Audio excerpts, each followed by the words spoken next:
pianze nuam asin Nangnen lendun rem vese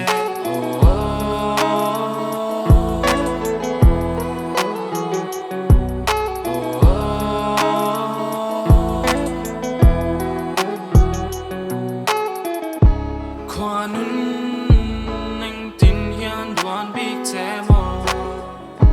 Thinlai-ah nghilh ni reng i lo oi zo lim phuar si ke riang vala thei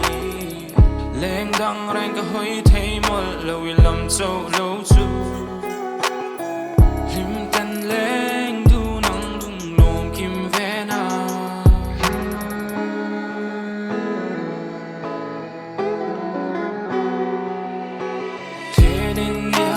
pianze Sakhmelah dar zamani Biahthu pianze nuam asin Nangnen lendun rem vese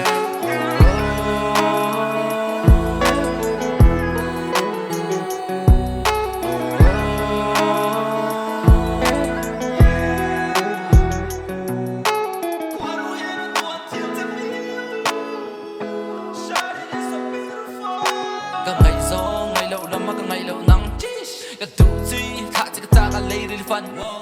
Kiêng hạ chôn thọ hạ ing ngay long nim hay put cho nó to. Ông đi khắp mấy ông thấy na đi ta niệm bộ thì cái thằng ta so. Na reng chôn xuống khắp ta ang riêng ru ngày đàn tuk muôn du giông nên nàng chôn vang vua nên lên bên cạnh nơi du. Snack snack pop nên cái chill me hit head khó ta có feel là tan cho nên stay real. She's so blessed and clean. I do anything for. Anh nằm nên em mà cút cái reng cái fundament cái tụ thể reng cái lực cái vén cái hung cái sen cái tụ nó tên mình thì buồn rất sang mê.